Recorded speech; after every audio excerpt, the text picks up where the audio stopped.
Welcome back. Owen, senior Mercedes-Benz executive David McCarthy has some pretty interesting facts. He said that Mercedes-Benz spends $15 million a day on R&D. Now that includes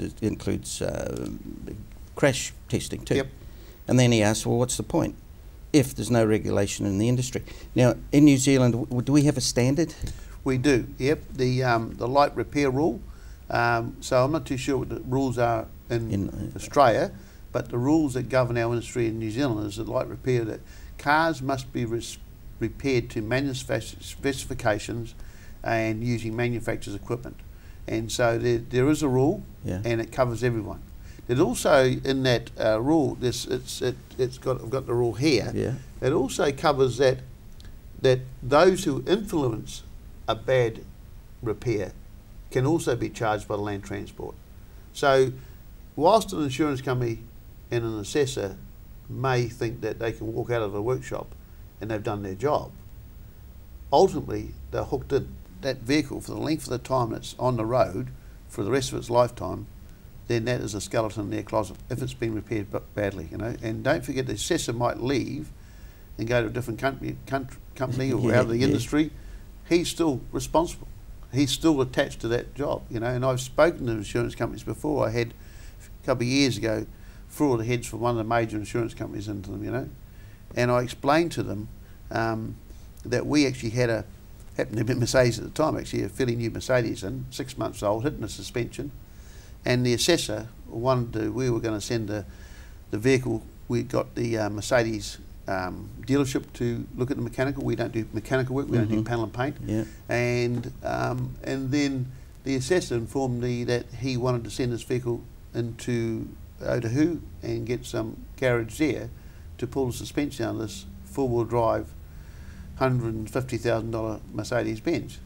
Do you think really the guy's going to replace them? They haven't even got the knowledge to, you know. So these are the dangers we've got. So there's evidence of this too, Owen, isn't there? Yep. Yeah. There's been deaths because of this. Yep. And so it wasn't a lot of work for our side. It was a new mudguard and a bumper. So of course, as a company owner, my company, I'm responsible for all the outwork.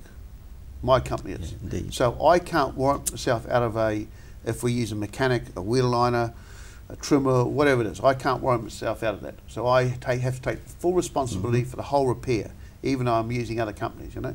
So I just turned around and said, well, listen, I don't want to do this job. You can take it out. And then I rang the Land Transport Association and I registered the chassis with that car. So what happened is that car is now round. Now, if that car has an accident, hopefully it will come up with a flag on it. Yep. With that chassis number, and then they can go and inspect it. Now, if something happens where that car's had a fault where the suspension's fallen out, or because of the bad workmanship, then, as I said to these gentlemen, they are responsible. They don't know nothing about the accident, but their assessor's responsible, their claims manager's responsible, and it works its way right to the top. So that's the enormity of it, and people are forgetting that. Companies are forgetting that. They don't understand that, you know, those who influence a bad repair are part of it. And as I said to these gentlemen, you might leave your insurance company and decide to go to another business to run that, but you are still hooked into that job. So for the life of this, how would you like to be at home sitting there with your family and your kids, and the police ring and say, listen, Mr. Such and Such has been killed in his vehicle due to a bad repair. Whilst you're in charge of that company, we want to take you for questioning. Now, don't think it doesn't happen, because we've had that before in the Queenstown road race, where a car went off and some spectators got killed, and the people that were responsible for the event got charged, their passports taken, they got arrested. The lady that did that, was in charge of that bicycle race where the person got killed, she was arrested, you know. So police today are looking for accountability. And so is everyone. Yeah. And rightly so. We had an incident a few years ago where that drive shaft came off that truck going down the motorway, came over the motorway, hit a guy, just dropped his kids at school, hit him in the head, took his head off. Now, that was a fault of bad workmanship. Yeah, exactly. And yet, so why shouldn't people and companies they should be accountable? We all should be accountable, you know. Indeed. And when you're running a business, you got so many laws that we have to abide by with OSH and government things and things in business and making sure to do things right, you know. and if something does go, hope forbid that nothing goes wrong with what any of us do, but as a business owner, I'm fully responsible, and so I need to be making decisions right. And when we're repairing cars, making sure they've got the right glues in them, making sure they've got the right steels are going back.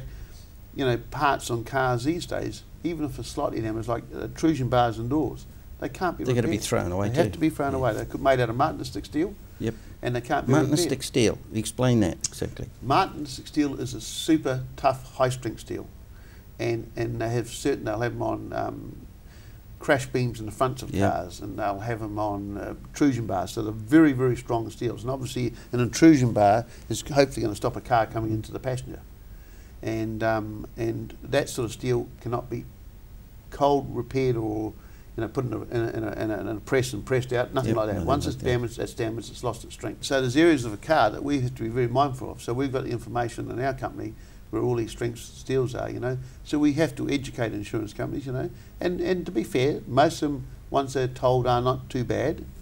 But, we're quite a strong company and we're approved by most of the manufacturers, But I can see a lot of these insurance companies do bully a smaller repair company into straightening this, repairing that, doing whatever it is, and walking out there with absolutely no knowledge of what they've done. Owen, we're going to do this again. Good to see you. No trouble.